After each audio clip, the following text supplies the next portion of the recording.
Good afternoon. Welcome to beautiful downtown Augusta, Georgia. For some of you, I think it was a drive. For others, I think it was right next door. So welcome to the Partridge Inn. It's the first time we've been in this venue, I believe. First time we've been in this venue since 2011, so I stand corrected. I trust that everyone had a wonderful Thanksgiving, and I just got a text from Delisa asking me where I was, so I apologize.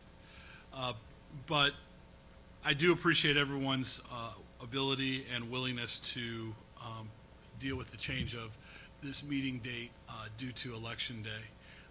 That was great. I do appreciate everybody making those arrangements to be here today. We have a great day and a half planned for the meeting. If you haven't had a chance to look at the agenda, I know I'm looking forward to some very good presentations. And I'm sorry, but as we had the executive committee meeting this morning, wanted to share a few things with the entire cab and some things that we are looking at, and they're coming up along the in the next month at the next meeting.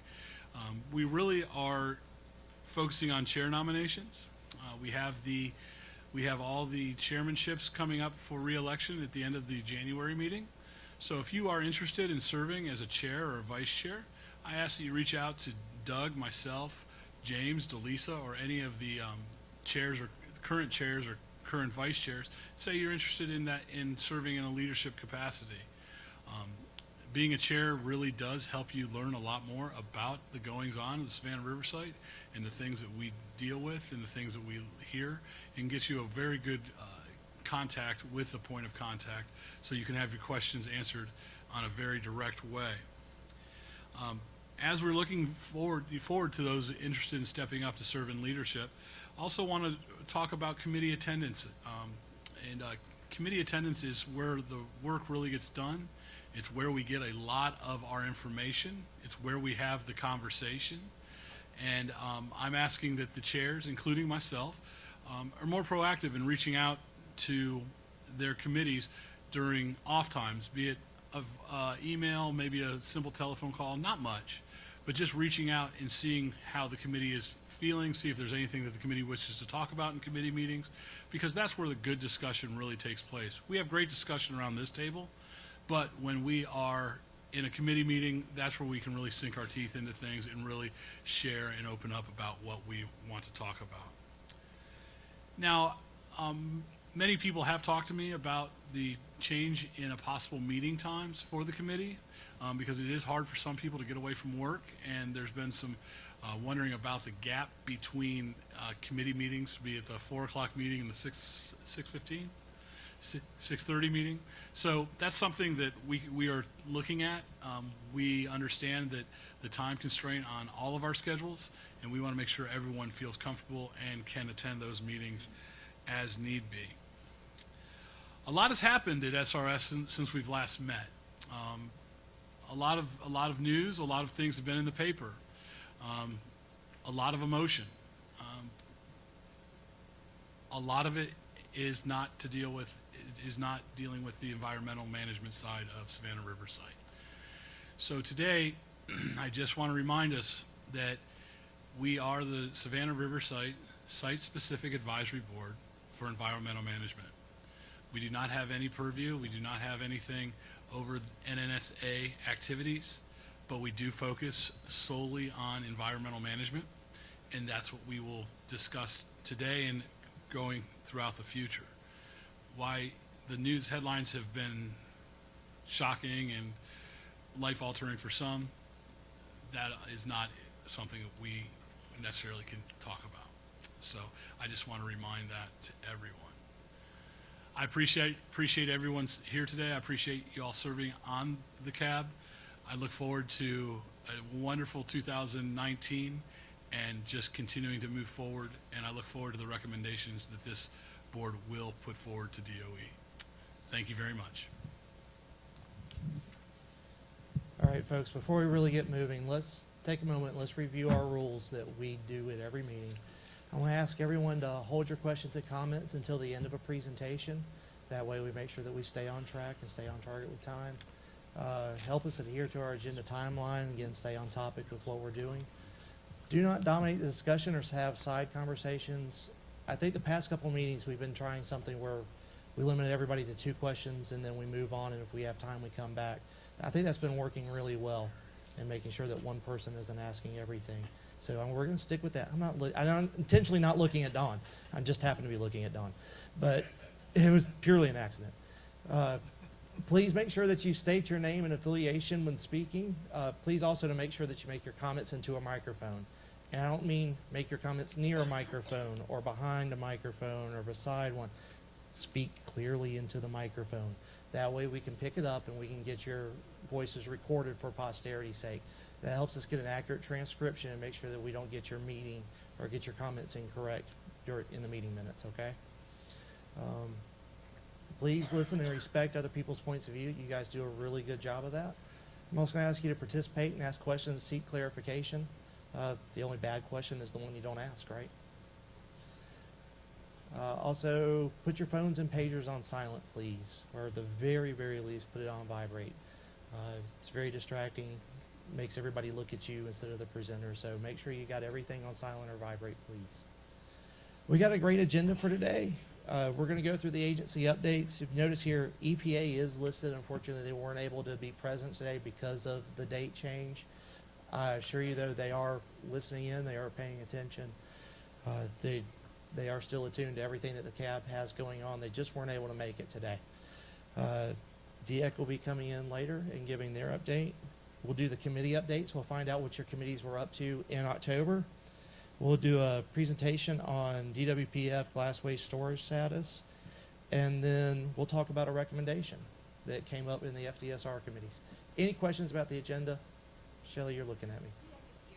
Yes, you're here. I meant you're after DOE.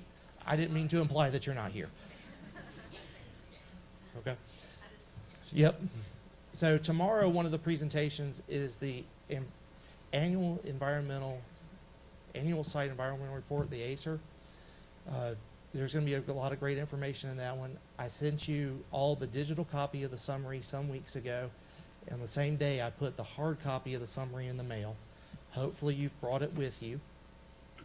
Charles has his. Betty has hers. Larry's got his. Also sent out to you about a week or so ago. They got theirs. I expect you to have it.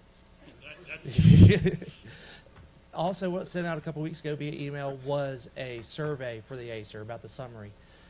They not only want your questions, comments on the ACER, they want to know everybody else. So there's also a stack of surveys out there.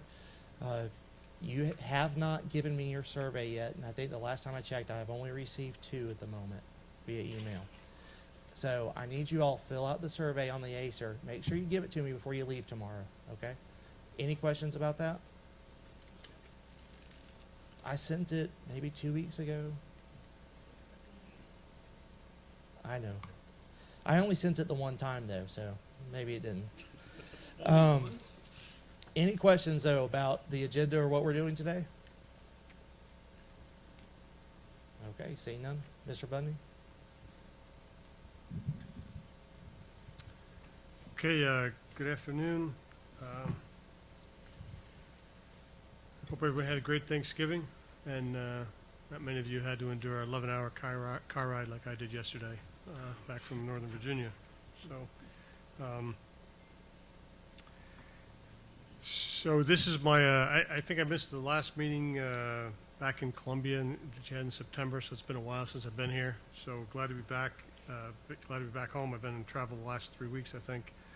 As far as the site, back in October, we did close for the day because of Hurricane Michael. That was in anticipation of the highest predicted winds were going to be right at the travel time for most of our folks coming to work.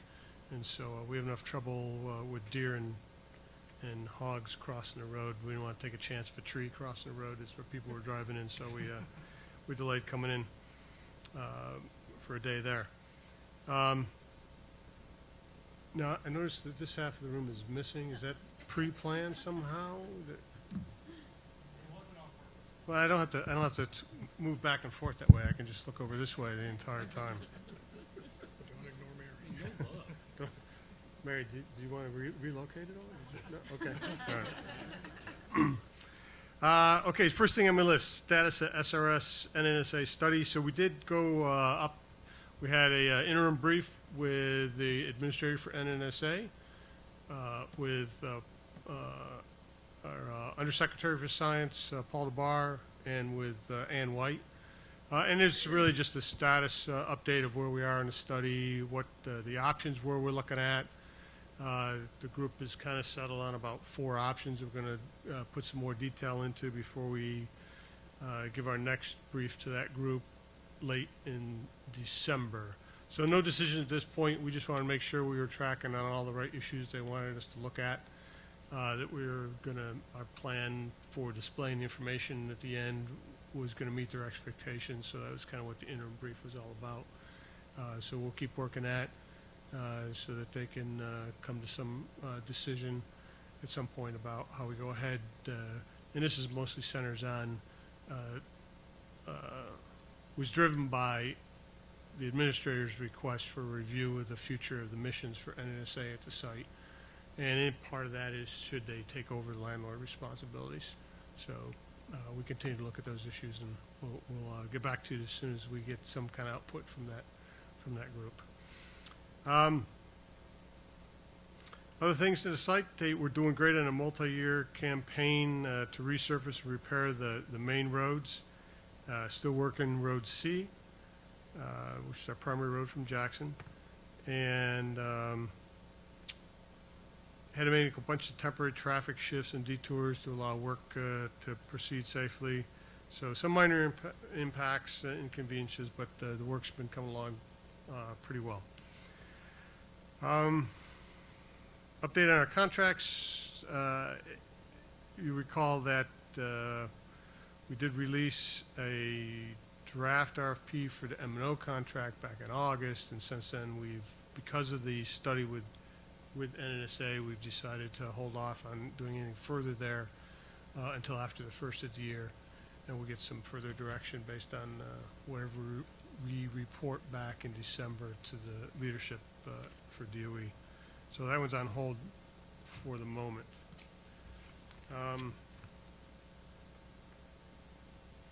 The liquid waste contract, that continues to work its way through the approval process at headquarters. I don't really have an update on that. The extension with SRR remains in place, runs through March of 2019. So like you were anxiously awaiting word on what the next step is there.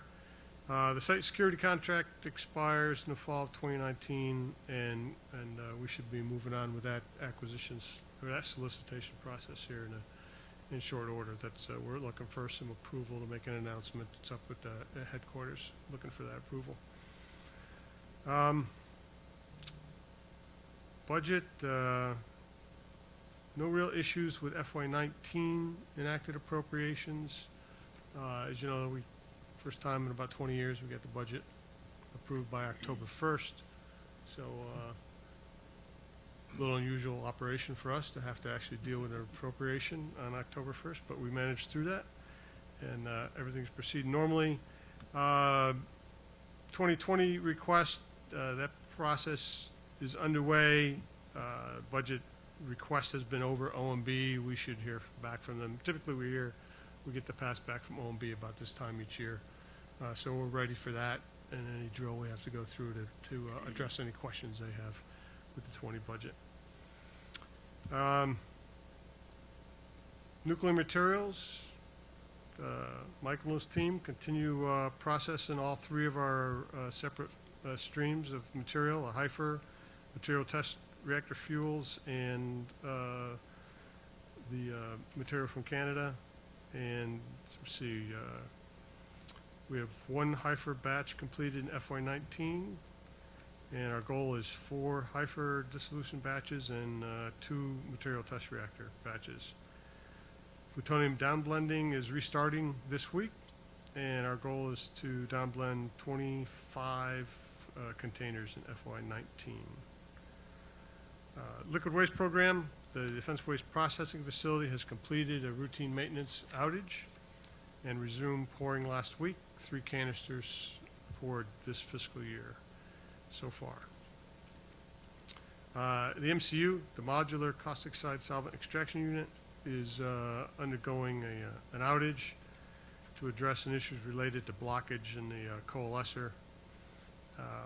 So they continue to work there. We also have to do a repair to a pump discharge outlet pressure indicator, and so they're determining how to go about that repair, because it is in a elevated radiation area, so we have to make some careful preparations to do that work.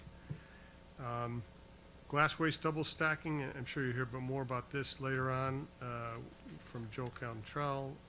As of November 15 canisters were double stacked in FY19, so we have 532 for our total, and we've modified 19 additional positions this fiscal year, total of 825 so far. The Saltstone facilities in a maintenance outage, expected to begin operations again this week. Processed over 100,000 gallons of salt solution FY19. 3H evaporator has been operating well since we resumed in July. Currently, we're doing a routine inspection and maintenance on that evaporator, and early December we'll bring that back up. The tank closure cesium removal unit has been installed. We're doing testing, balance of plant, safety analysis work are all complete. We've done a lot of work in post-testing and pre-commissioning activities, safety basis implementation, operational procedures, et cetera,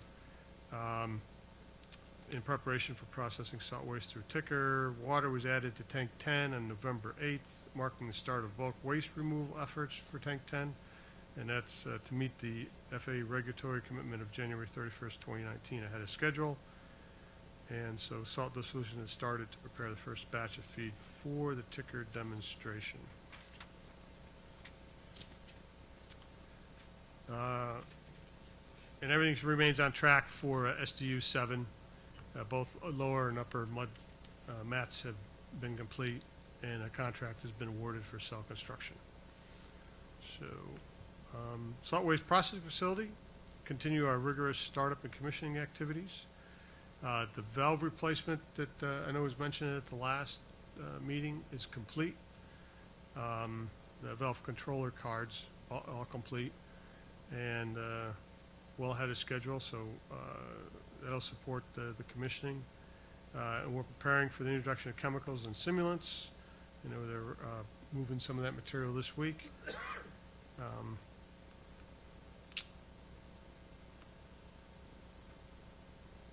We did complete the construction of the next generation cold chemical feed facility, and that'll significantly improve the throughput of the plant. So everything remains on track to bring that, to commission that facility in late calendar year 2019. D-area ash project on October 9th, the remediation work at the 488-1D ash basin was declared mechanically complete. That was the last of the 4 facilities to be remediated, and so ahead of schedule on that one. Very proud of the work folks did to bring that thing in. And of course, it received the Project Management Institute Award for Project Excellence in October. You already mentioned the ACER report. We did hold the Ultimate Fishing Challenge on October 6th out at Power Pond. That was a cooperative effort with the Forest Service and National Wild Turkey Federation. 32 local and regional first responders participated in the tournament.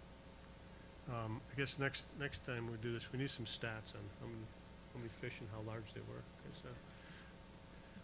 I did get an opportunity to go out there one time and try bass fishing. They told me you just need yellow tape on a hook, and that's all you need to catch a fish out in that pond. And it was true. My wife caught one on her first cast, just to, but to put them all back, we don't keep any of those fish. Deer hunt for wounded warriors and mobility impaired work hunters was done, and then I saw that was back in November. I was amazed at the. Was that Friday? I was touring Jamie Shimmick, who's the current minority. I guess in January should be the majority on the House Appropriations Committee. It was pouring down rain, and all those hunters were out there with all their dogs getting ready to go. I would have rolled over on that day. I've been going out hunting. Savannah River National Lab established a separate office for the Savannah River Laboratory. I say separate office. We haven't had an office, so in our organization, the offices actually report directly into myself and the deputy. So we established the Savannah River Laboratory Office. This is in part response to the Crenel study. The commission reviewed the effectiveness of national energy laboratories. So Tony Polk's taken that position, and it'll give us some focused leadership in the area of the lab on the government side. And the real purpose of that lab, in accordance with the Crenel report, is to support the lab. They do some oversight, but they're really there to support the lab and make sure that it can be responsive and operate in accordance with some of those principles in the Crenel report in support of both EM and NNSA. So we've stood up that office just last month. I think November 11th was the actual day.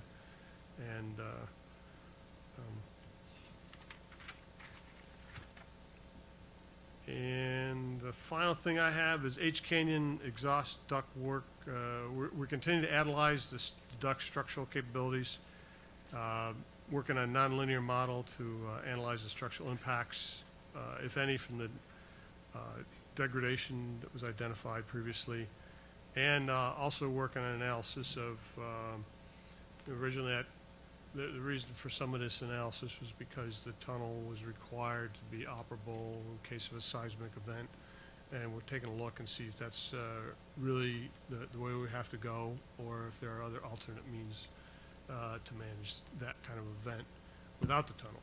So we'll see what comes of that. So unless you have any questions, that's what I got here. Folks, Doug, let's start with you. Well, good afternoon. Great update, Mike. I got a question on the SRS deer hunt. Do they track any of the numbers of the deers that they kill out there? Yes, we do. Because now I'm not sure exactly what the number is, but I know we have an objective to, cull the population out there so it doesn't get out of control. Because, like I said, it does. We hit them with our cars 3, 4, 5 times a week, and so we got to keep that population under control for the safety of everybody and for the well-being of the animals too. So I don't have any numbers on that though, Doug, but we can get it for you. Just one more question. I never miss an opportunity to talk about the wild hogs, and I think they told us that they also fire up some of those wild hogs out there during that same time. Right. Do they track those numbers, or? Sure. Yep. Yeah, we got to keep track of those because we got to remove a lot of those.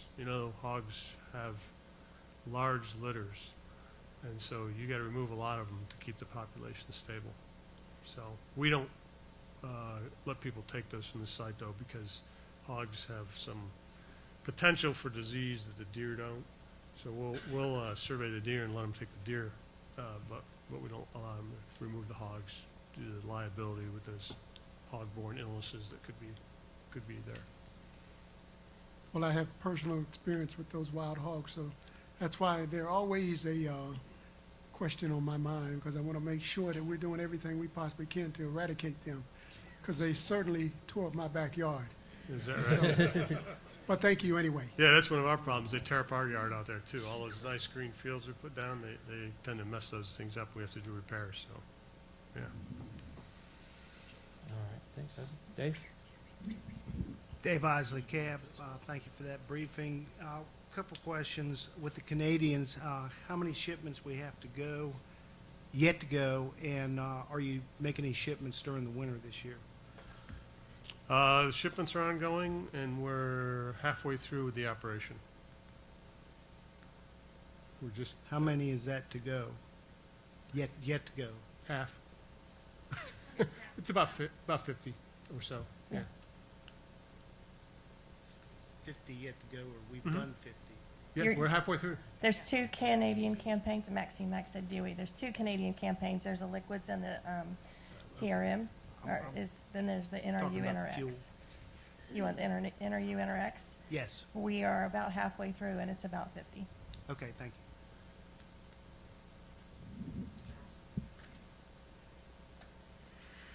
Charles Hilton, Cap. You mentioned that there were 25 canisters in the plutonium downblend program. Convert that to pounds for me. I know you've done that. Roughly how many pounds? I don't know if I can speak to the actual weight.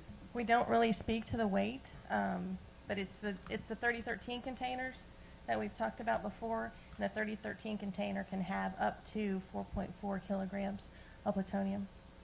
Most of ours are not at that level. Thank you.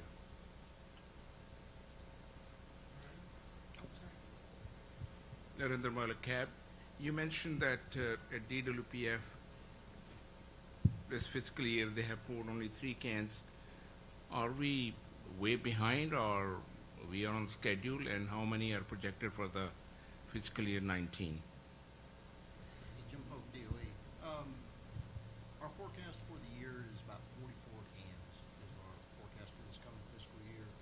We're a little behind primarily because we are linking up DWPF canister pouring with MCU production. So as MCU comes back online and starts generating more feed over to DWPF, we'll be cranking up DWPF to match that production rate. And then Dawn. Dawn Gillis, Cab. I recognize that you're processing fuel, the first 1,000 in the Heifer. What's the status on doing the pre-work for getting everything else in the schedule to get it done? I know it takes years to get it in the schedule, and then it takes years to get it done. So what's the status of that? Well, we had a summer where we got all, early in the fall, in September, I think, we got all the players together that are involved in, I shouldn't say everybody, but a large number of the folks who have equities in what we do over there in El Basin with the material that's there.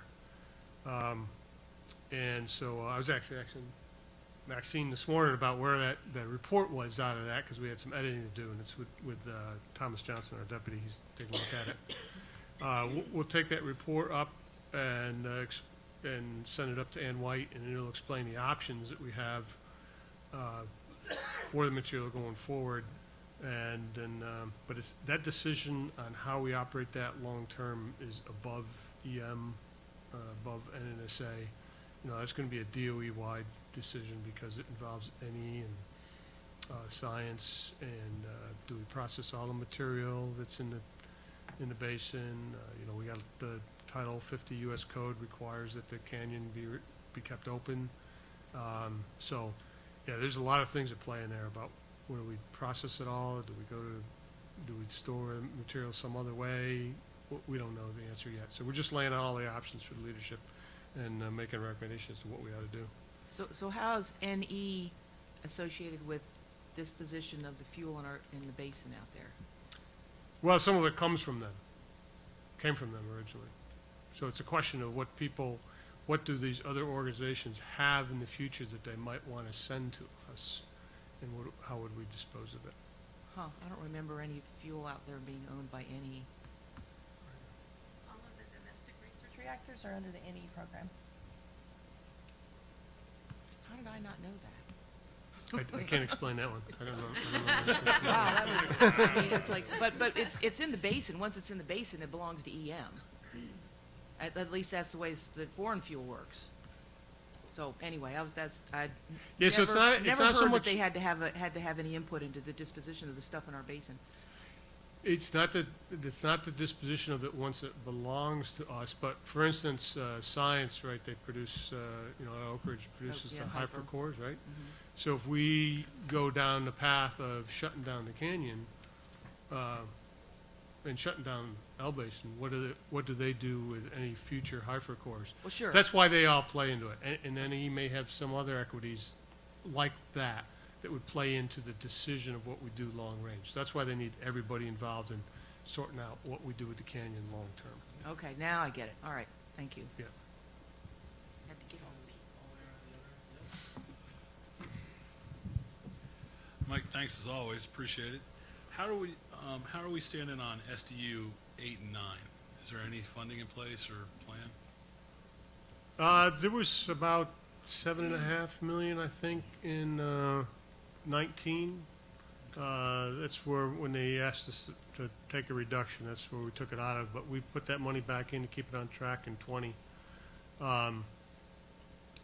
So we'll see how that gets supported as we go through the budget process. But our request in 20, we'll ask for the funds to keep that stuff. We got to, as I explained to everybody I talked to about the liquid waste program, I know someone said, well, you got to make some tough choices, set your priorities, right? And I explained that there's no way to set priorities within the liquid waste program and keep it on track.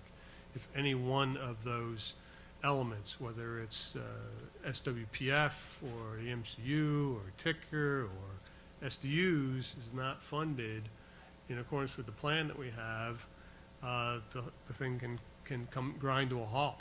So if you don't have an SDU ready to receive material from the salt waste processing facility, it doesn't matter that you have that beautiful facility over there that can process 9 million gallons a year. If there's no place to put the stuff, we got to turn it off. And so that's the emphasis we're putting on liquid waste to keep it all funded. And so part of the story of getting those SDUs funded so we can get them built on time. And then with SWPF, I mean, I you said they're moving material today to go for the testing. Hopefully testing goes well. Do we have any kind of expectation, target date, anything like that for SWPF to be functional? Late in the calendar year, year 19, but we can't talk specific date because we're still negotiating the baseline change proposal that Parsons gave us.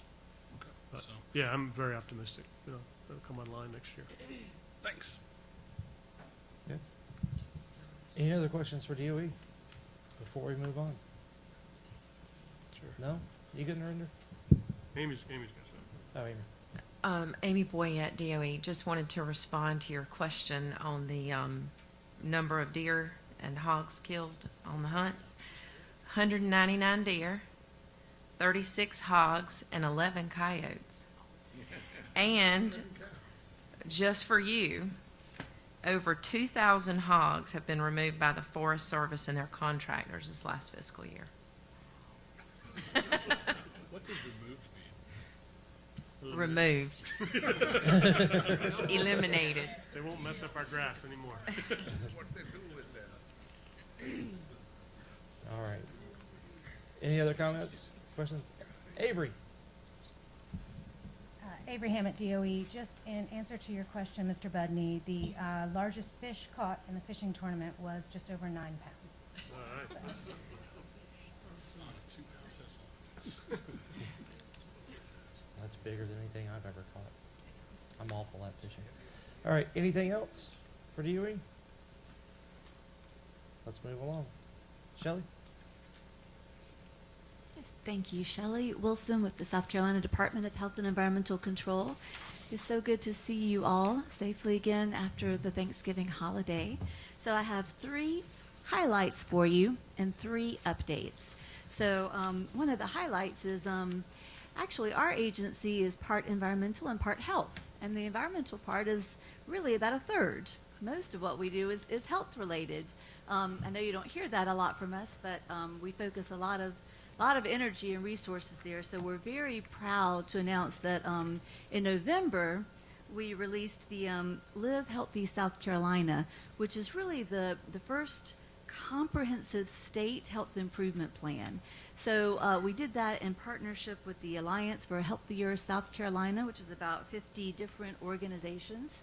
And so it's just a compilation in one place of all the major health data and a baseline from which we can all move forward in communities and at the state level. So again, it was a huge undertaking. We're very proud that that has been put together and released. Two other highlights I just wanted to share with you. I'm pleased I'm going to get to go see the ticker, the tank closure cesium removal technology. I'm going to go Friday to look at it, and that's the additional treatment technology that that we won as a state in relation to an agreement we made with DOE about 2 years ago. So really pleased to be able to see that in person this Friday. Also, just want to say that we are also very pleased that D area has reached mechanical completion. So congratulations to DOE and their contractors, and we played a big part of that at the state in making the cleanup decision under the federal facility agreement. Of course, that's three parties: DOE, DHEC, and EPA. So we all three worked together to reach that cleanup agreement, and just again very pleased to see that DOE has implemented all of that cleanup to reach that mechanical completion for such a large closure project there in D area. So those are the three highlights. Also wanted to mention to you that I'm setting up a meeting between the Savannah River National Laboratory and our laboratory. So again, you may not know that DHEC has a laboratory, but we do. That's been functioning for quite a while for health and environmental. And so I'm going to be setting up a meeting in January between the two labs, really just to share, compare notes and see if there are any lessons that we can learn, if there are any synergies to be gained there. So secondly, for the salt waste processing facility, we've already talked about that a little bit. It's the big workhorse facility that DOE has finished construction. Really, it's, such a large facility to start working off at a much faster pace the salt portion of the liquid waste. So again, that liquid waste is such a huge legacy volume of material that we've always placed a lot of emphasis on getting treatment of that waste so that the tanks that are aging can be closed. So because we place such an emphasis on that, we have a milestone for startup, and it's actually in our dispute resolution agreement. And we set the milestone for startup about 2 years ago. So really about 2 years ago, we all thought it would be the end of December this year. And so that's the milestone that is in our agreement for startup of the SWPF, December 31st of 2018. So I just wanted to let you all know that we did get an extension request from DOE on that startup date. The request is for 11 months of extension. And so we got that in, it's about not yet 30 days ago, so relatively recently, and we're reviewing it, and what we're going to do is send some questions back to DOE about that. So we do have questions about the length of time, and there are a couple of reasons that DOE cited in there. We have some more questions about those particular reasons and the justification behind it.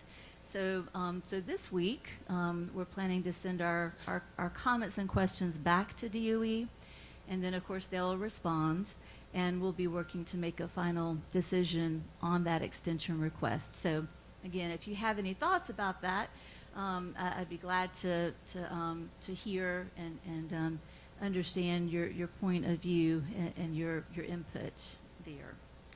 So,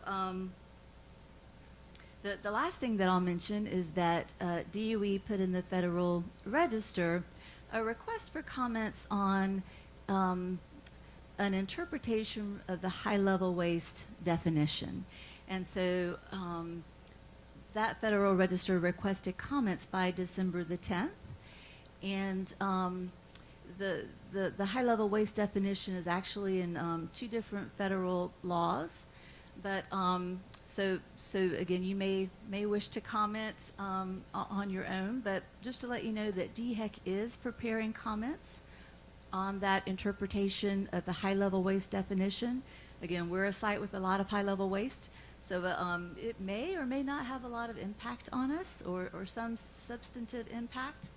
So, but we are putting together our comments, and we'll be sending them to DOE by December the 10th, and certainly we can share them with you all at the same time. So that's everything I have for you today.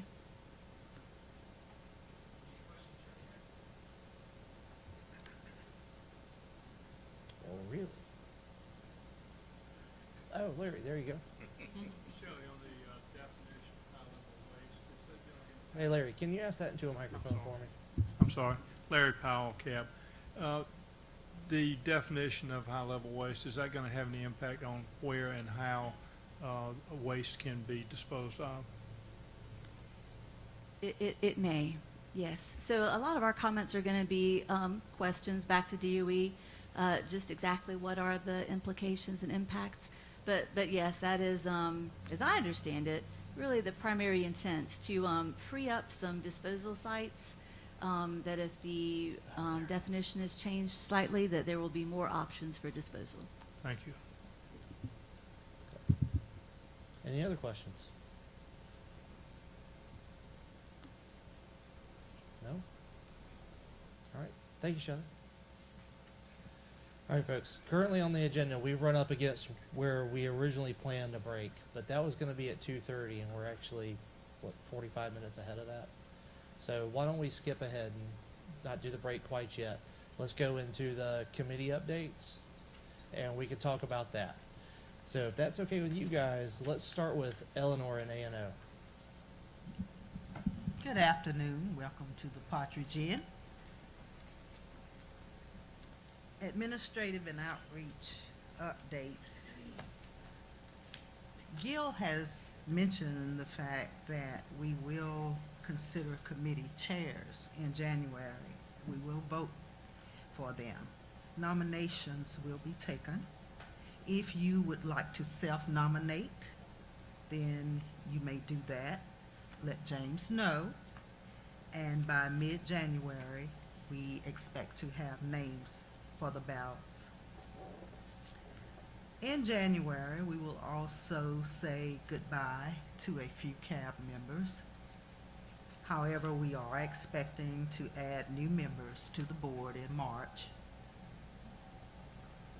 Also, we have a schedule in the making for the public tours for 2019. CAB members have done a beautiful job with the tours, explaining the CAB and recruiting new members through the public tours. The schedule will be available soon, and we would like for you to sign up. Please let James know if you can sign up for a number of these tours for 2019. We will certainly need your help. Any questions? Oh, yes, our one other item. Our committee will meet this afternoon after the main meeting in which conference room? The one at the end of the hallway, straight down the hall. And if you would like to join our A&O committee, please let me know. We are always open for new membership on all committees. That is all. Any questions for administrative and outreach? Okay. So let's move on to facilities. Joyce? Hello. Welcome to sunny Augusta, now that the sun has come out.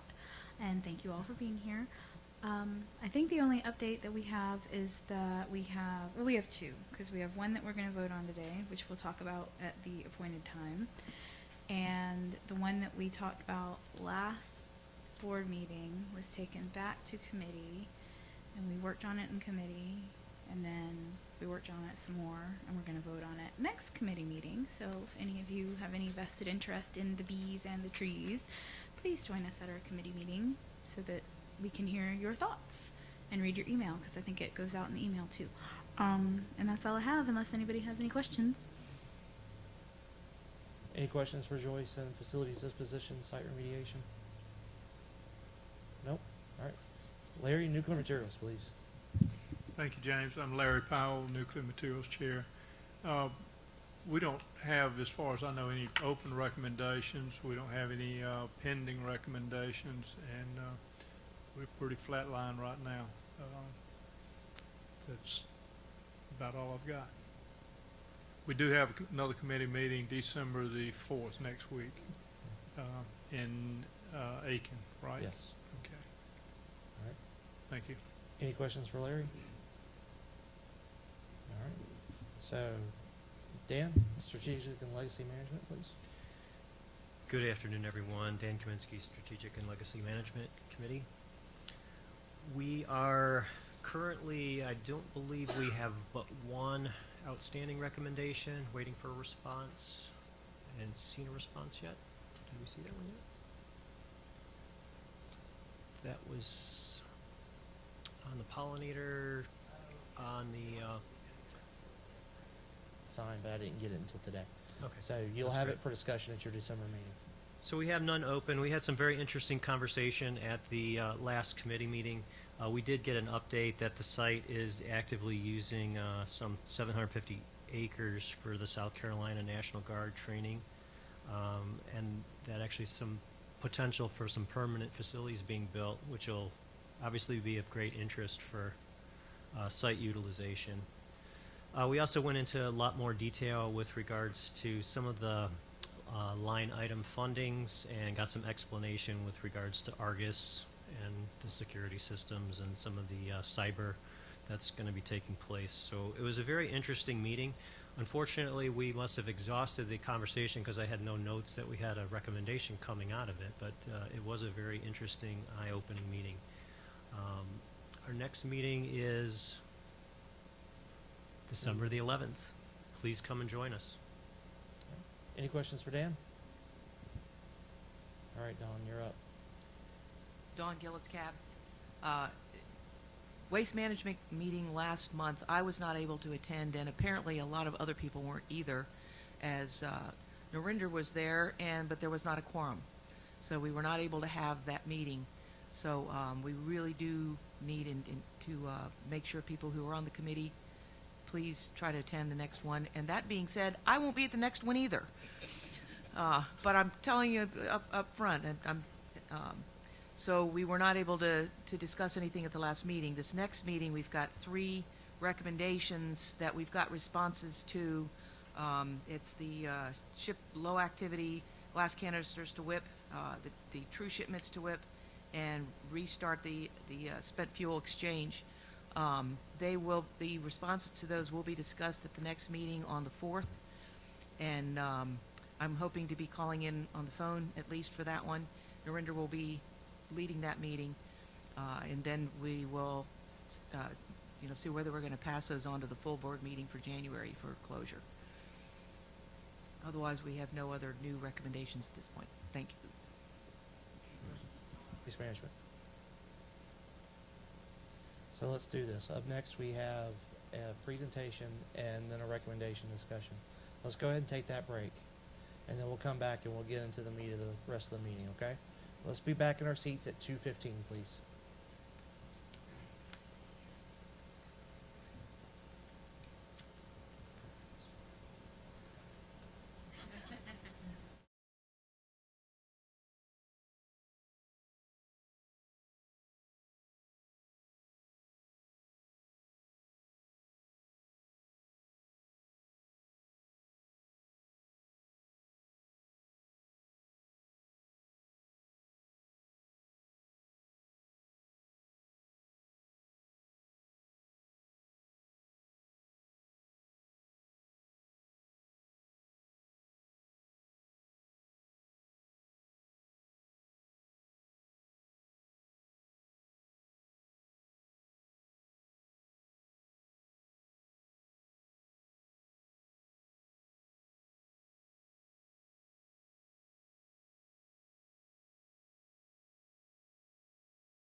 All right, folks.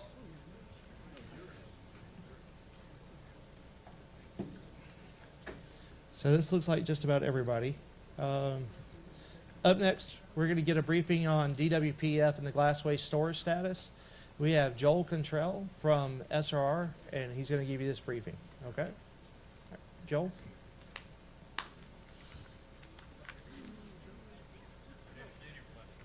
Hey, Joel. Up goes forward. Okay. Okay. So again, I've seen some familiar faces. I'm glad to see folks I know, especially those I hadn't seen in a while. But I am Joel Cantrell. I'm the facility manager of DWPF at Savannah River Remediation. And we last updated the cab back in March of 2017. So this is a little bit of a time lapse recovery to today. So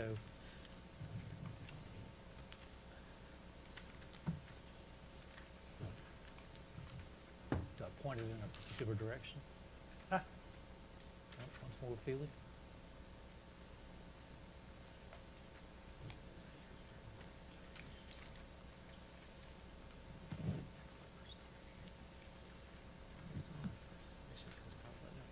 Okay. Okay, good. Well, are you sure? Down goes forward.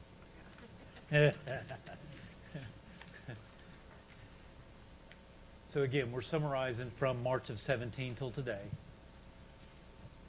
So in general, what we want to cover is just a quick overview of the liquid waste program, sort of where we are in terms of our coupled ops in the facility. I wanted to summarize the Melter 2 replacement outage, summarize the other DWPF outage during this period, give you a status of Melter 4 fabrication, and to catch you up on canister double stack, and I hope to answer any questions that you have.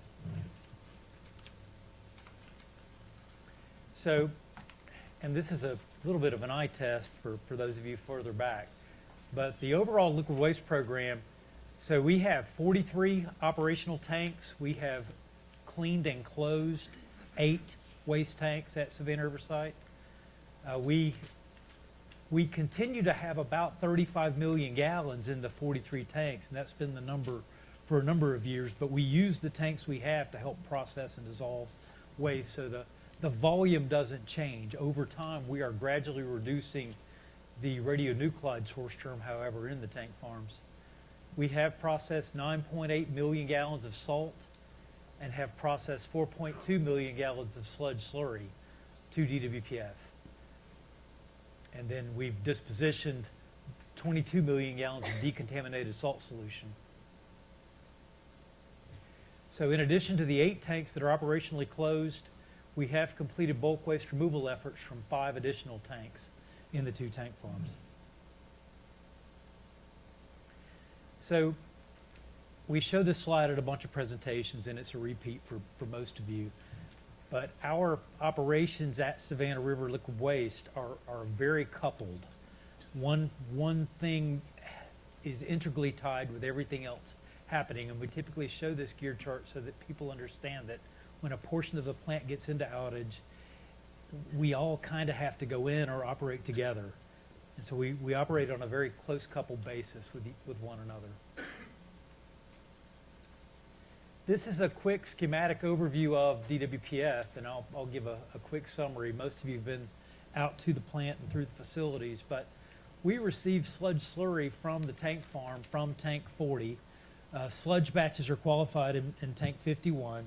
Once qualified, we move them forward to tank 40. DWPF is a batch plant. We receive batches of sludge slurry into through the low point pump pit sludge tank into our SRAT, the sludge receipt and adjustment tank. In the SRAT, we acid adjust the batch to take the pH up to where we need it. We also adjust the SRAT with formic acid to reduce mercury compounds in the sludge to an elemental form.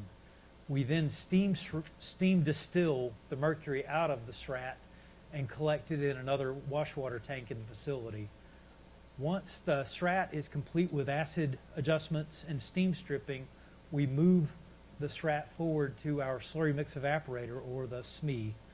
In the SME, we first decontaminate canisters and forward the spent frit from decontamination into the SME. Then we add processed frit to finalize the SME contents. Once the SME is assembled, we obtain product samples of the tank, and we actually make glass from every batch that we process and qualify that batch to make sure that it passes tests for leachability, durability, that sort of thing, that it makes good glass. Once qualified, we move the SME forward to our melter feed tank. The melter feed tank then feeds typically on a continuous basis to our melter. And the feed rate, in fact, the melter's running today, we run at about a gallon a minute on average. We might run lower if the vapor space is giving us trouble. We might run faster, again, if we've got our bubblers in service. And so, again, we are feeding and pouring today. Once we've accumulated a batch of canisters, and a batch, again, is 4 to 5 cans typically, we will decon a batch for every batch we move through the plant. That way the canisters sort of stay continuously moving. Once decontaminated, we then weld them and transport them out to the glass waste storage building. And I'll cover in a few minutes. In the glass waste storage building, we have now been working for a couple of years on canister double stack in glass waste storage building number 1, and we're gradually double stacking cans as we work our way through the building.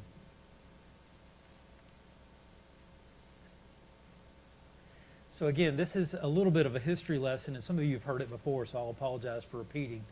But beginning in late January of 17, the melter showed us that it was clearly failing, and we went through a detailed operations decision-making to decide, yep, it's time to, for lack of a better term, pull life support on the melter. It had been in service for 14 years against the design life of 2 years, so it had greatly exceeded its design life. But we made a decision at the sort of beginning of February of 17 that, yes, indeed, the melter was complete and done. So we pulled power from the melter and began the work to replace the melter. Well, there were a number of preparations that had to be done to replace the melter, which included cleanup of material that had been stored on the cell covers. We had 4 containers total, and by containers I mean typically 20-foot Sealand style intermodal containers. So 2 containers of material were waste and were shipped as low-level waste to the burial ground. There were 2 additional containers of reusable equipment that we've just gotten out of the building to store, so that it's moving the melter is so big through the building, you want to have a good, clean, safe route so that the crane doesn't encounter any obstructions on the way. So cleaning up the building was necessary for melter removal. Likewise, our main process crane, the failed equipment storage vault, and the railroad system needed to be brought back up to date. There are components on all of that.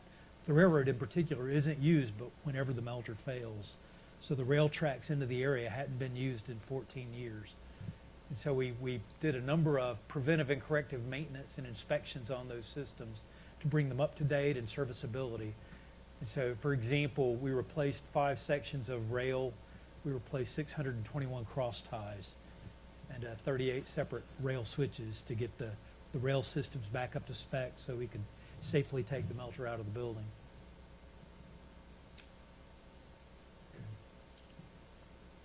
So the melter removal, we built on all the lessons learned from replacing the first melter back in 2002, and we followed very much the same melter outage schedule, which included removing all of the attachments to the melter. There are 93 separate components attached to the melter to make it run.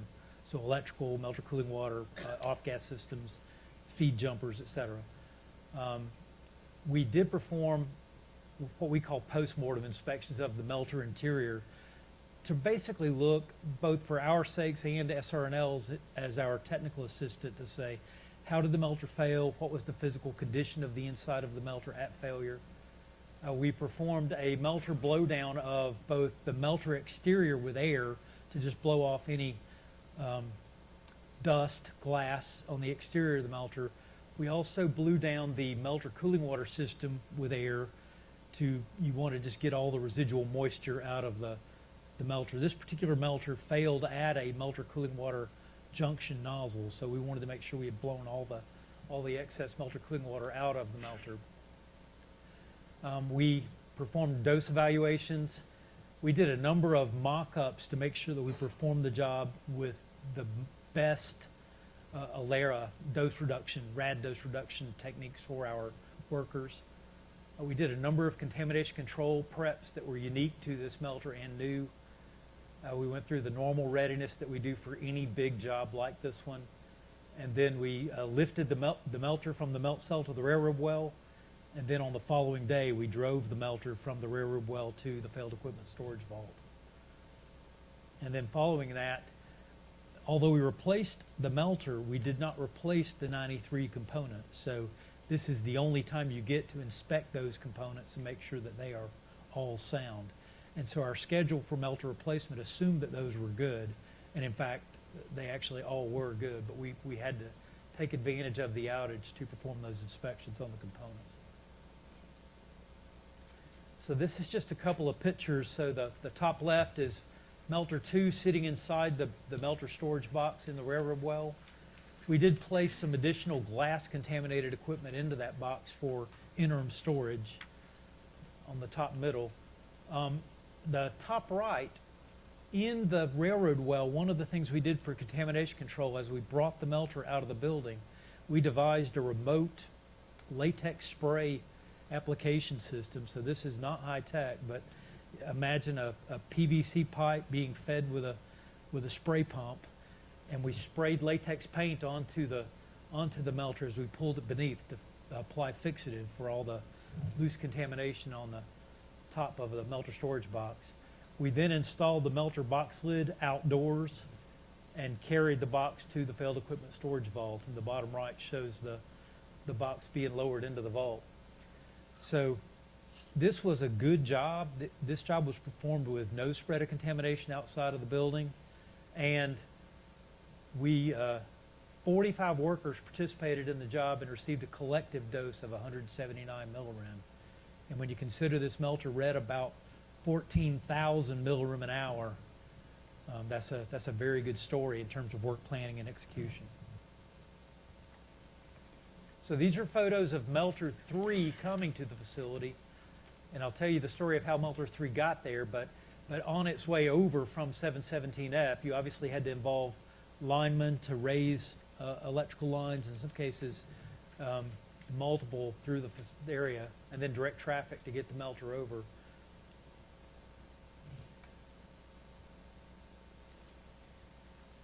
So again, time-lapse photography, what's happened since March of 17.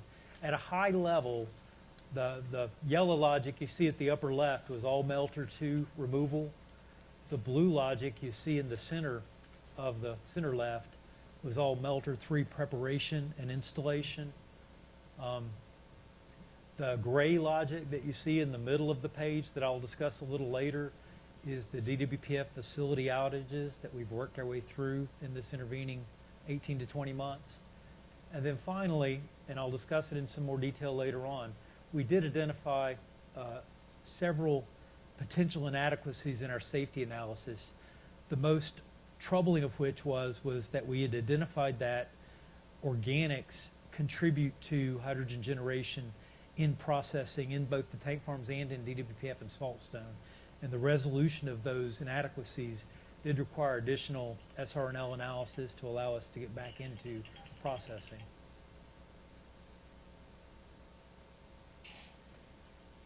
So melter 3, again, I showed you the photos of coming over to DWPF. Prior to coming to DWPF, we performed final assembly and electrical checkout in our 717F storage building. That's where we're currently building out melter 4. We repeated the electrical inspections in the railroad well because that's your last chance to do all the electrical checkouts clean on the melter. We then installed it in the facility. Well, prior to installation, we cleaned the melt cell with robots. So the top right photo is a photo of the melt cell floor, and the bottom photo is a photo of the cleanup following robotic cleanup of the melt cell floor. So over the 14-year operational life of Melter 2, you have instances where you get small amounts of glass that are accumulated in the pour spout. And when you clean those out, they don't have another place to go but to the melt cell floor. So whenever you change out the melter, you have to take advantage of that opportunity to clean the debris off the floor. So our guys did a really good job of cleaning the floor. Again, inspected all of the components, jumpers, and replaced gaskets as needed. We placed the melter into the melt cell, installed all of the components, did then final electrical inspections with the components installed, and then began a formal startup test of the melter. We began feeding and pouring with Melter 3 in late December of 17. We were not permitted to receive additional feed to the plant until May of 18 upon resolution of the hydrogen generation rate organic PISA. And then we have processed on a basis close coupled with salt processing. We did replace the bubblers to the melter. Those are 6-month replacement PMs. And we replaced the bubblers in August. We're due to replace them again in February of 19. And then we procured new melter electrode. The melter is a dual heated melter with upper and lower melter electrodes. The power supplies to those were original 1980s power supplies. And we did procure replacement power supplies and then have been working to tie them in more recently. We have now tied in the upper electrodes and we're working to tie in the lower electrodes by the end of this calendar year. So the photo you see on the lower left is a traditional infrared photo of the canister being filled. We filled the canisters to a 100-inch mark, and that's the upper left indicator, the blue rectangle, if you will. So again, as I had discussed, we identified the hydrogen generation rate, PISA, and that inadequacy, safety basis inadequacy, applied both to the tank farms, DWPF, and to Saltstone and required resolution prior to safe resumption of operations. We did identify in the same period 3 less significant safety basis inadequacies that needed to be addressed.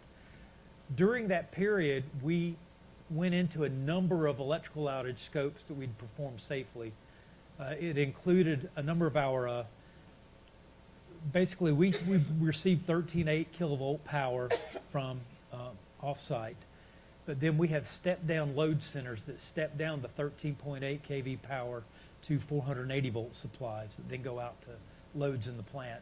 And so we have 10 separate 13.8 to 480 step-down load centers, and we performed outages on, I think it was 5 of those 13.8 step-down load centers during this period. We also, while we had the melter out, it was a perfect time to de-energize and replace components on the melter cooling water systems. We replaced the heat exchangers and one of the 2 melter cooling water feed pumps. We did similar outages to the cooling tower system, the process cooling water system. We performed significant preventive maintenance to our melter off-gas systems to include replacement of all of the off-gas HEPA filtration systems. We performed major outages on our steam and nitrogen systems.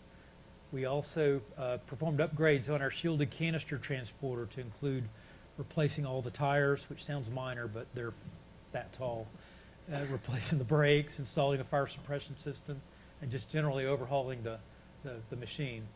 We also performed upgrades in our DWPF laboratory. We replaced all of the samplers with remotable samplers and replaced flow elements with remotable flow element indications.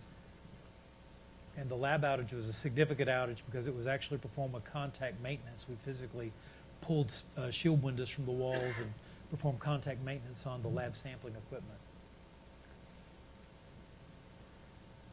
So just again, a couple of show and tell photos. So the left photo is a photo of the SMEC scrubber pump. This scrubber pump provides recirculating water to one of our condensers, and so it operates 24 hours a day. So this was an opportunity to overhaul a pump, replace that pump, and we're currently working on the pump we removed now to refurb it so that it's ready in the case of a future outage need. Our whole scope during this outage was to make DWPF very robust upon SWPF startup so that the plant would be very reliable when called on to operate at a much higher throughput. So we performed a lot of outages to get the plant healthy for a longer run coming into the SWPF ops period. So that's been our entire focus. So the middle photo just shows that we were able to remotely replace melter off-gas HEPAs, and that was a big Alera victory for us as well. I'm a RADCON guy by training, so I naturally want to keep doses low to my workers. But so we were able to do this remotely with cranes and manipulators, avoiding hands-on contact with our workers. So we saved almost 2 rem of employee dose with this remote activity. And then these are workers removing the shield window from the laboratory to allow us to do sample cell upgrades. So quick update on Melter 4. We did begin Melter 4 final assembly in June of 2018. And that's about an 18-month activity to have Melter 4 ready in case we lose Melter 3 for some reason. In the near term, we're working to install the electrodes, the dome heaters, transformers, and install the riser and pour spout heater. We actually, the photo at the lower right is actually a photo of our construction staff installing the melter pour spout riser. You can see it's a large piece of Inconel. It's about 3-4 inches thick. So it's a really impressive piece of machined Inconel. We're currently on schedule to complete in early of calendar year 2020 to have Melter 4 available for use. So in the meantime, in the glassway storage, in the first glassway storage building, we have begun double stack activities. I believe when we briefed you in March of 17, it was still at concept and ready to deploy. And I'm happy to say that we have been doing double stack now successfully for about 18 months. So the concept was, the left shows the original configuration of glassway storage building number 1. The original design for glassway storage building number 1 assumed that we would put canisters in the building that had a higher heat output, a higher wattage per can. And so as a result, it was designed to have the cans standing on a pedestal to allow natural convection cooling around the can. What we've learned now is that the cans we are making are much lower in activity because, again, we built DWPF back when we were still in the Cold War and making fresh waste. We're not making fresh waste anymore. And so as the waste ages, it's much lower in heat output. And so we're now able to safely double stack without any danger of degrading the surrounding concrete. It's really the concrete that we're protecting with the heat output from the canisters. And so we've now done the heat studies to show that the concrete is intrinsically safe with the canisters we have stored there.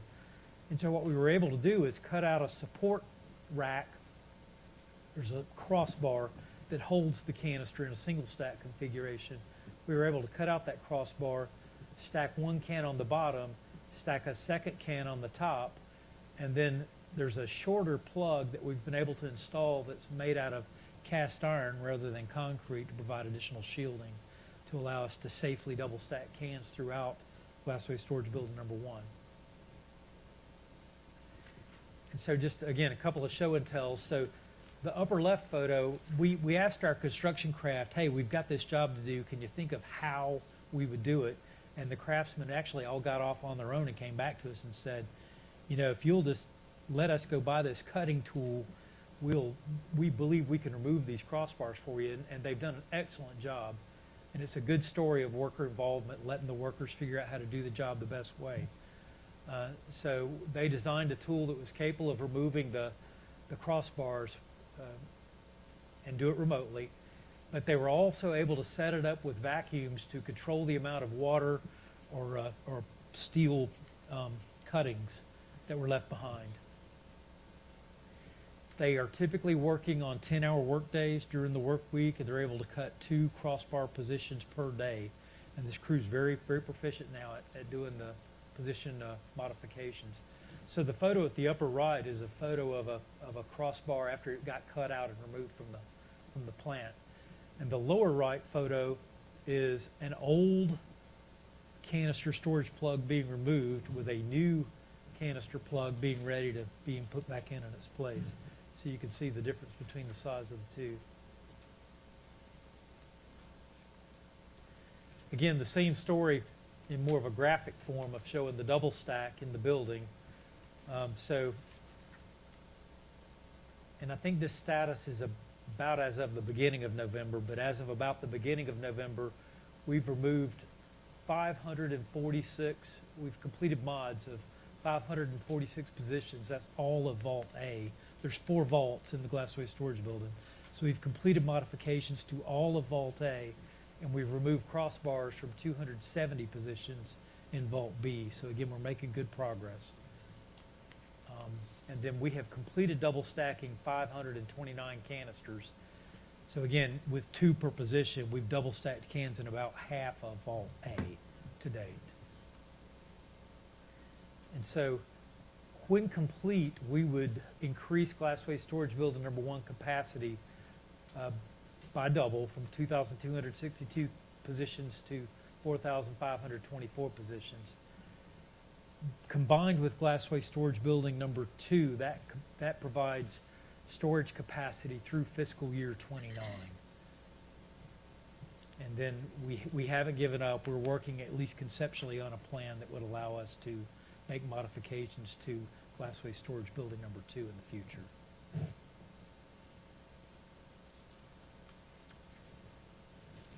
That's all I have. Do you have any questions? Joel, Hey, Dave Isley, Dave. Cap. Joel, thank you so much for that really in-depth. So, you've gotten old.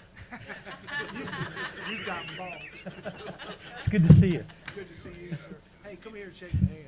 It's been a while. It's been a day or two. Yeah. Could you go back to your cartoon on, I think it's page 4, right in the beginning? Okay. Yeah, that was it. What you doing? What you doing? Well, somebody was helping me. Hang on. Okay. Let's see. At the bottom of the tank where it says DWPF, you got a green dash line. I think that's proposed for recycle. That's new to me. Can you tell me about So we that? always, so again, we get sludge slurry, so it's sludge in water. Again, not one drop of water goes into the glass, right? So Right. all of the recycle has to be sent back to the tank farm. So we send back every year several million gallons of water back to the tank farm. And so then that all gets fed to the tank farm 2H evaporator for space management. So it goes right back to the evaporator. That's right. So we use the 2H evaporator for recycle management, and then we use the 3H evaporator in the tank farms for sludge batch preparation. Okay, thank you. Yep. Let's just keep going this way. Charles? Charles Hilton, Cap, thank you for a very informative Hey. presentation. From my notes on the presentation, we got rid of Melter 2, we started up Melter 3, we're building Melter 4, which leads to the question, where is Melter 1? Melter 1 is currently being stored in the Failed Equipment Storage Vault. We built the Failed Equipment Storage Vault with 2 storage positions. Again, since the melter is filled with, or it is at least contaminated with high-level waste, it does not yet have an approved path for permanent disposition, but we are storing it in the Failed Equipment Storage Vault. So this is the second melter that's been replaced. That's correct. Are there plans to build 5 and 6 currently, or, but if you They're- got 14 years out They're, of a they're in 2-year. they're in the out years, is the way I would say it. But we are working currently through plans to build and buy another melter storage box. That way, if melter 3 failed, we have a plan that would allow us to change from melter 3 to melter 4.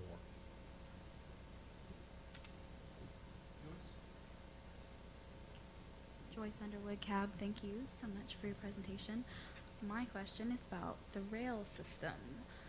How long did it take you to get it operational so that you could use it?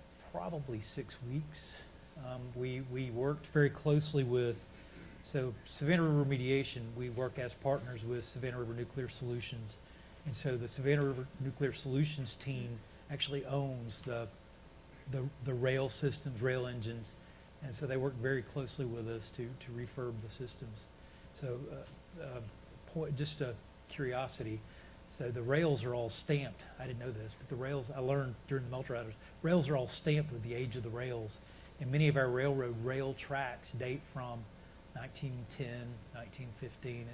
So rails themselves don't wear out. They're very robust. But so it was just interesting how old some of the rails were. Is there any benefit into maintaining that rail system at that area, or is it fine to have a 6-week delay when So you have to do this again? It typically hides behind, in other words, the time it takes to de-inventory the melter, to remove all the components, to get the packages ready. In other words, the refurbing the rail system isn't critical path in that outage. So it's typically okay to let it wait. And it saves the expense of maintaining it all the time. So you're able to get it just in time to use it. Okay, thank you. All right. Narendra? Narendra Malakab. Thank you, Joel, for the wonderful presentation. I have a twofold question. Why you spray latex paint on the failed melter? So so again, this was different than Melter 1 in that we decided to approach the job differently. Our intent was to place the lid on the melter outside of the building. So in a contamination control world, we were taking a box that wasn't yet closed out of the building itself, then putting the lid on. And so we wanted to apply a fixative to secure all the contamination on the top of the melter. We actually draped it with plastic, then sprayed paint down on top of the plastic to fix it. And so that kept contamination level contained, at least temporarily, until we could take it out of the building and place the final lid on the melter storage box. My next question is, I believe you receive 1 gallon of water from the tank farm and you send back about 4 or 5 gallons of water. I hope it's not quite that bad, but we do send back somewhat more than we receive. You can't hold me to a number, because part of the melter off-gas system runs a steam atomized scrubber. We actually use steam to decontaminate the melter off-gas to make sure that we aren't releasing material to the environment. So as that steam is condensing, it is sent back in addition to the water that we receive as recycle. Do you have any plan to build a evaporator on top of the DWPF? So our plans right now are to stay close coupled ops with the tank farms and continue to use the 2H evaporator for recycle management. Thank you. Dawn Gillis Cab. First, I want to say that I did know that the domestic fuel came from any. I just forgotten. Like, you didn't know it then. I did know it 7 years ago. Let's put it that way. The glassway storage buildings. First of all, I just think this double stacking was brilliant, simple solution. But you're saying the current, without going into glassway storage 2 and doing any double stacking, that takes us through 2029. Is that correct? Okay, so we're going to be producing waste longer than 2029. So so the next plan is to look at glassway storage 2. How far has that look-see gone in to see if we're going to ever have to do glassway storage 3? So I would say and Jim can step on my toes when I mess up, but I would say our look at glassway storage 2, Dawn, is conceptual design right now. The glassway storage building 2 is configured slightly differently than glassway storage building number 1. The floor isn't as thick. And so we would need to modify the plug in a different way. And it probably, while we use, the center of our plugs today is hollow, and it allows you to use a backwards grapple to reach down into the plugs and pick them up. We would have to shield those plugs probably by filling the complete plug, and probably would need to use a tungsten or lead insert to get the plugs to be good enough in rad shielding space. And then we'd probably also have to develop like an electromagnet lifting capability to get the shielding we need. So, but again, you can tell we're already sort of, Yeah, I'm starting to we've think got gears kind of turning on how we would do it. So we're beyond just not knowing yet, Yeah. but Yeah, Jim Folk, DOE, I'd also add in there, as part of the driver to go to double stack, we did look at a glass-based storage Right, three. yeah, We I also remember looked at a similar storage to what commercial vendors use, kind of with an external, if you think of the area in the culvert, kind of like a culvert and the fuel for the commercial ones going there. So I mean, that was something else we looked at. And then last thing I would say is, as part of the next liquid waste procurement activity, there is a requirement in there that future contractor will identify and propose an option for us, you know, in sufficient time, 3 or 4 years before that capacity would be reached, to identify an alternative. Yes, I remember the Dew Creek culverts, remember those? So, okay, all right, and I had one other question, I can't remember what it was, so we'll go on to everybody else, and maybe I'll come back. David Vancas, Cab. Thank you for your presentation and Sir. to your history lesson on the melter replacement. I remember from the last presentation, I believe I was, if I'm correct, that DWPF is the only glassification plant in the U.S. in service. Can you give me another history lesson on that? Why? And is it only required at Savannah Riverside, or? No, so West Valley at Buffalo, near Buffalo, New York, operated as a test facility, and it was proof of principle for reprocessing, but they actually performed vitrification of the waste that they generated. But because they were essentially a test facility, they only produced 200 and something, 225 cans. And then they've been since decommissioned, and they're in the process of being deactivated and shut down.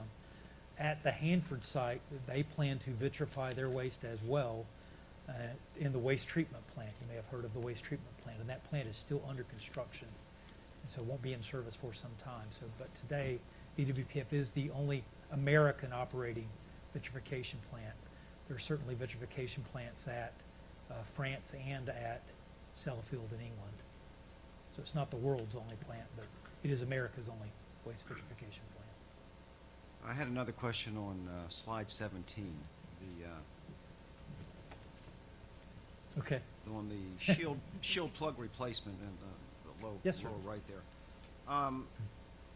That was, if I remember correctly, again, that was a concrete plug being replaced with a steel Cast plug. iron, And, yes, and sir. is that going to be necessary for every one of these? Yes, sir. So, yeah, we do have to replace in fact, if you can think of a good use for these concrete plugs, we've got a few. But yes, sir, we do have to replace them all with the cast iron plugs. And so the cost-wise, if you look at the cost of double stacking versus building a new building, it is a lot cheaper. I won't give you the exact numbers, probably a fifth as expensive. But the real advantage is it's a pay by the drink. So to the taxpayers, you aren't requiring this huge $130 million capital outlay at the beginning before you store the single canister. The real advantage is that you're just making them available as you need them. And so it's about a fifth the cost, but it's tremendously more cheap in time value of money. Thank you. Yes, sir. Carlos Cato, CAB. Joe, I may have missed this, but what is the current operational plan for the lifespan of Melcher 3?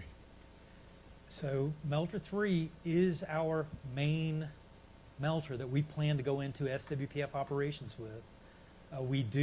We are at least planning for a case where we would have to take a melter replacement during SWPF ops. So if the melters work as our experience has shown they will work, Melter 3 and Melter 4 will take us to the completion of the liquid waste mission. But so we plan to go into SWPF operations with Melter 3 and then to process as far as we can into SWPF ops with Melter 3. And our engineers will continue to always monitor.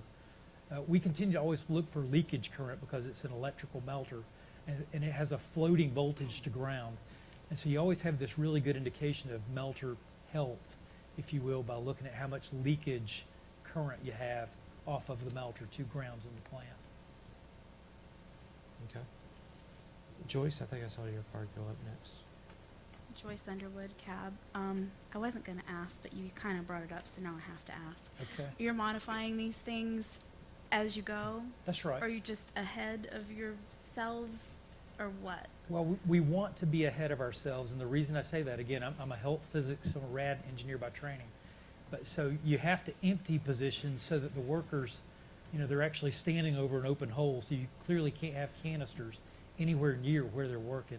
And so we try to stay ahead of where we are so that we can always have empty places so that the guys have a safe zone to work. How many ahead of yourself do you stay? We stay typically at least 8 rows ahead of ourselves in a given vault. Okay. And that's just line, so that you don't have line of sight to where the workers could be working. And since you keep bringing up your dosage, please remind us, you said that you got a collective dose of 179 millirem. What is the number for yearly acceptable dose per person? So the federal limit is 5 rem per year. DOE has an administrative limit of 5,000 millirem per year per person. DOE has a federal administrative limit of 2,000 millirem per year. And then at Savannah River Remediation, our company administrative control limit is 500 millirem per year per person. So you done good. But this is 179 millirem for 45 people, so it's a very, very good story. Okay, and one last question, I'm sorry. The plugs, I forget, what's the purpose of the plug? It's to provide rad shielding. Okay. And to provide a stable driving surface. So remember, we keep driving the SCT over the installed cans to get to other cans.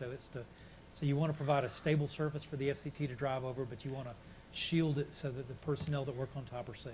I feel really dumb. I just looked at this picture again. I had a very different idea of what part of this was the plug. Never mind. But thank you. Let's come down here to Bob Smith. Robert Smith, Cab. Joel, excellent presentation. Thank you. You may have covered it, but on slide 12, you were talking about the materials that were removed from the floor of the melt cell. Yes, sir. How were those disposed? How was that So material again, disposed? as glass contaminated waste, there is not an approved path for permanent disposal. What we have done is containerized those glass shards, and those were actually stored with Melter 2 for a future permanent disposition. Thank you. Don Gillis, Cab. Those old plugs, concrete plugs, market them as counterweights. They'd be great counterweights. That was just an offside comment. I've got 546 of them. That's a lot of counterweights, but there's a lot of big equipment out there too. The latex you spray, is that being sprayed directly onto any of the high-level waste glass? No, only onto the plastic. So remember, it was Okay. a big Plastic rad over tent, okay. right? So we were spraying the top of the plastic. Okay, I was just concerned thinking about any radiolysis of the So we latex. actually performed a full engineering I'm sure you evaluation did. for hydrogen generation as a potential result of any paint that was applied. Okay, that was my thought. Thanks. I wasn't going to get away that easy. Yep. Bobby Williams. Bobby Williams, Cab. I have 3 questions. Number 1, how did the melter get to 717F? Was it? So it was delivered, the new melter was delivered originally by truck. And so melter 2, I've forgotten the names of our vendors. I think melter 2 was built by a company called Joseph Oat out of New Jersey. Melter 3 was built by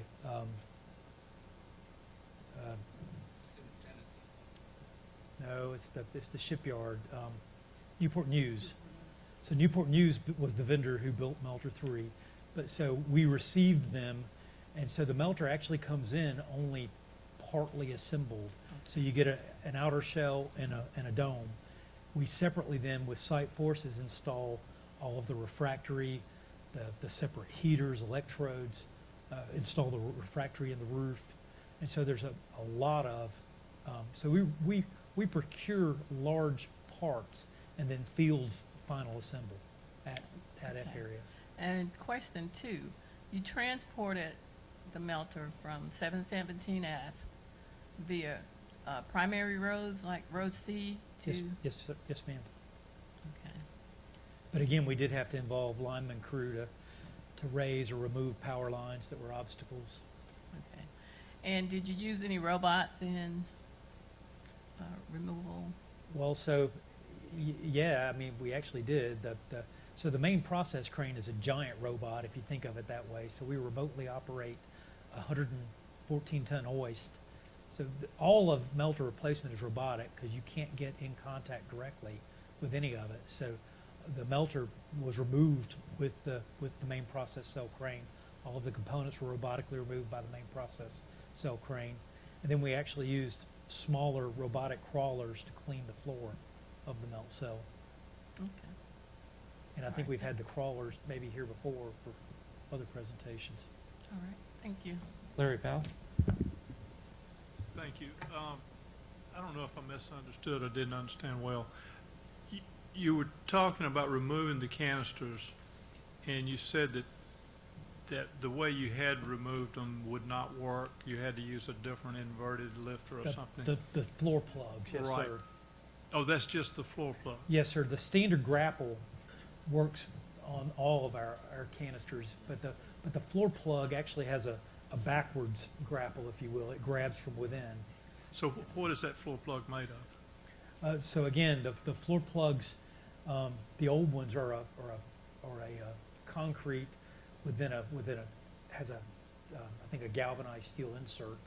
Our new plugs are a cast iron full assembly, but they're all built with the standard inverted grapple that we use with our floor plugs. Our floor plug grapple is a different design from our canister grapple. So you mentioned using electromagnet to pick those up, and that would attract the Well, for glass-based storage building too, we'd have to develop a design that would work with an electromagnet or some other type of grapple design. Yes, Okay. sir. Thank It wouldn't be this exact plug. Right. Marcus? David Marcus Cab. Question on Melter 4. It says on slide 15 that the current schedule supports Melter 4 completion in early 2020. Yes, sir. If Melter 3 continues to function until 2030, then it just sits there waiting until it needs to go into service? Is that? Yes, sir. It would be stored in our 717F facility, which has the appropriate quality pedigree, if you will, for safe storage of that melter. An unfortunate case if Melter 3 were to fail today, Then we would accelerate readiness of Melter 4. Yes, sir. similar as what happened with Melter 3 replacing Melter 2. Yes, sir. Okay, thank you.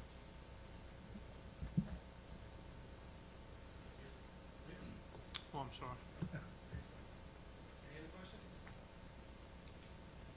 Going once? All right. Thanks, Joel. All right, good. It's a pleasure seeing you guys. All right. So up next, we have your draft recommendation. And while Chelsea's pulling that up, I'm looking around and there's a lot of people packed in really tight today. By cab request, we had been leaving out people that we knew who weren't going to be here so that you could see who was going to be here. Can we just all agree that we've established who's not here? All right. I think tonight we're going to pull those empty chairs out and spread you guys out a little bit more. Is that okay? All right. Everybody's really happy about that. Good. So here's what I need from you to help me make that happen. Usually you guys spread out a bit, and it's not a big deal. Before you leave, you need to condense everything you're going to leave into a stack and put your name tag on top of it. Okay? Do that for me so that we can make this move quick and easy for everybody involved. All right? Don's on board. Great. All right. So up next, we have this recommendation that came out of the Facilities Disposition and Site Remediation Committee. The recommendation managers are Jim Gill and Narinder. Obviously, Jim wasn't able to make it today with the date change, but Narinder's here, and he's going to walk you through what this recommendation is about and then read off the recommendations themselves. Narinder. Narendra Malik Cap. Well, DOE gave us a tour of certain facilities, and we were in an area where the safety force building was being renovated, and when we saw that all new equipment will be installed in the building and it will be state of the art, but then we saw that they were using the old switches and old power supply, and at certain part of DOE they have used solar power. So we thought, hey, the whole roof is available. Why doesn't DOE put some solar panels on it and take advantage of that? So we looked into the presentation made by DOE by David Bender, and looked into that, how many old infrastructures are there. So while they're improving, so the idea came, why not put solar panels on the top of the roof while they're renovating it, and if it needed, put somewhere around the ground, so which is empty, so that power can be supplied. And we made a couple of recommendations to DOE. I mean, then Jim had a different recommendation, and James used his intelligence, and he got very smart, and he merged them together and asked Jim and me if it's okay, and we thought that's a brilliant idea. So we got them merged together. I had one recommendation and Jim had one recommendation, and we put them together. And my recommendation was investigate, consider the feasibility of using solar panels on the rooftop or common grounds of the buildings to supply renewable energy. And Jim had this recommendation, perform a study to determine the current and projected cost versus benefits of solar generated power across the range of facilities within SRS. This study should be projected, should project a minimum of 5 years out. So that is our recommendation to DOE, and hopefully it will be cost saving in the future. Anyone has about this recommendation? Mary? Mary Weber Cab. Thank you, Narinder, for the recommendations, and Jim, though he's not here. I think they're both very worthwhile recommendations. I, as I usually do, have some nitpicky editing suggestions for the background section. And I'd be happy to go over and sit with Chelsea and show them to her, perhaps, so that we, because I have trouble seeing the screen. That's fine. And I'm happy to do that. None of them would change It's all the grammatical content. and stuff like Yeah, that? like the last Okay. part Yeah, of the let's first do that paragraph offline. isn't a sentence. And I think I love it. Yep. I have I always, when I was sent something, I said, me no English, please correct it. And my second non-grammatical question is in the background, paragraph 2, when you refer to utilities, do you mean electrical utilities or all utilities? Because that was a little confusing Well, to me. it is basically taken out of David Bender's presentation. They are basically all utilities, not Okay. only electric utility or any other utility. It also includes the old buildings also.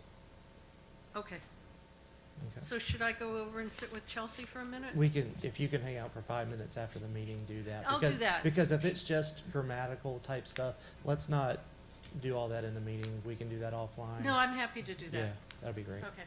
Right. Anything substantive content-wise there that we need to talk about? Stunning lack of commentary today. Good job, Miranda. Yeah, apparently, great job. One page too, which is my favorite size. All right. So are we ready to take this to a vote tomorrow? Is that it? Well, that was simple. Well done. Good job. All right, thank you, everybody. Let me grab the public comment sign-up sheet. And what we do is we take the available time, which is how much? Let me just steal your agenda.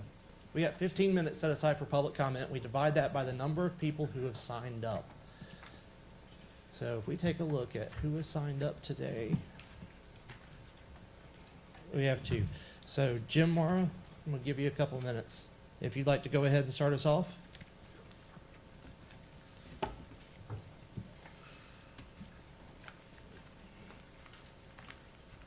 Good afternoon, everybody. I'm Jim Mara. I'm the Executive Director of Citizens for Nuclear Technology Awareness in Aiken.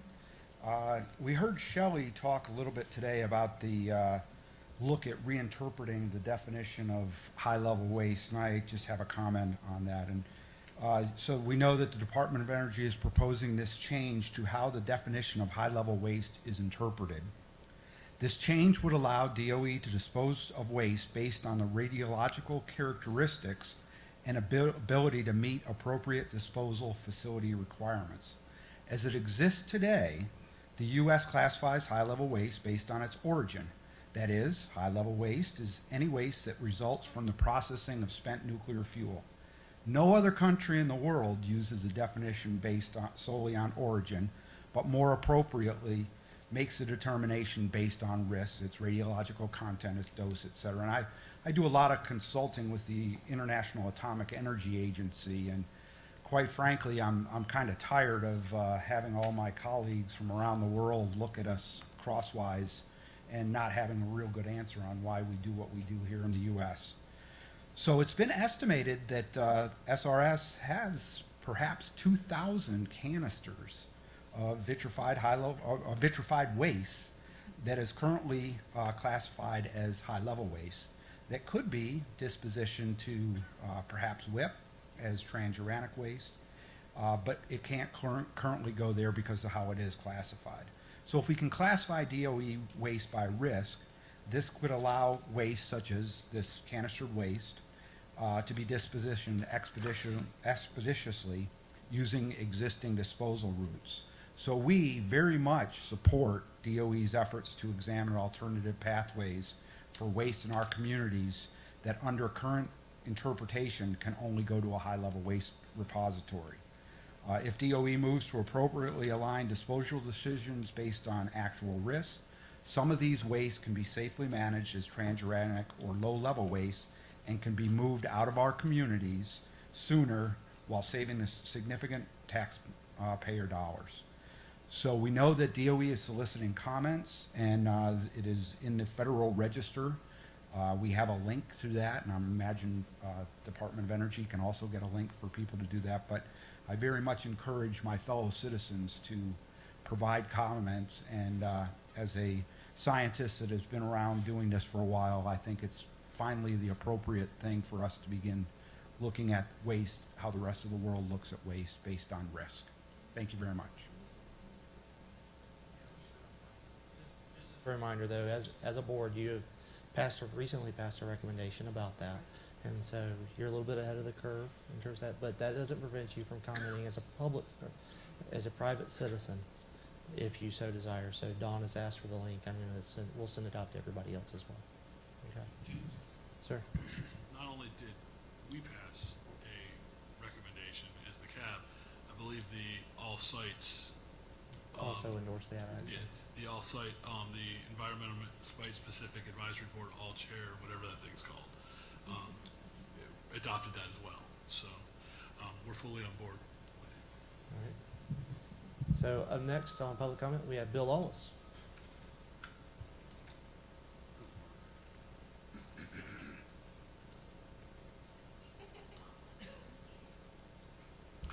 Hi, I'm Bill Wallace from Augusta, Georgia, and it's a pleasure to be here today. Is Shelley here right now? Oh, okay. The last speaker actually stole a lot of the comments that I wanted to make, and I was going to fuss at the state of South Carolina for not saying anything about changing the definition of transuranic waste, and he mentioned that she had said something in her comments, and I wondered if she could repeat it before maybe I don't have to fuss at all.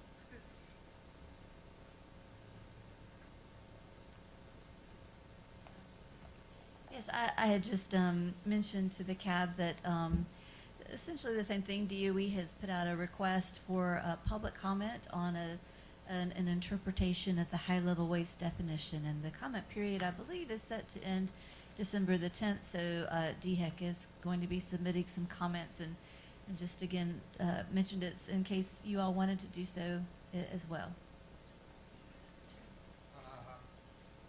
saying that DHEC is in favor of changing from a source-based definition to a risk-based?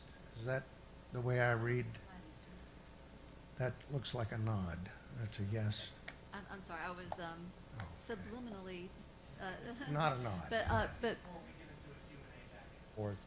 Let's keep this as public comment, and if you have questions for Shelley, maybe she can stick around after the meeting Okay. and hold them out.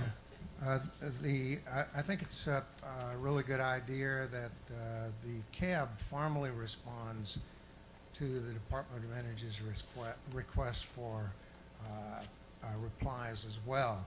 I know that Dawn and her committee and the board got recommendation 354 approved, and I read through the replies by the Department of Energy, and they seem to be fairly favorable. I think that, and I saw Rick McLeod, one of the technical advisors that we had on the board when I was a member of the board, gave a presentation back in September, I guess it was, about the same thing. I think this is a really important moment. You can't allow the Department of Energy to go willy-nilly off on this because, I have no stake at all in the MOX facility. I didn't care one way or the other about it. But it was originally proposed and started construction in 2007 for $1 billion and was shut down way over budget, headed towards $17 billion and climbing. It's supposed to be finished in 4 years. I'm sorry, longer than that, by 2016. And it's nowhere. I think it's still around 60. It's been at 60% for a decade.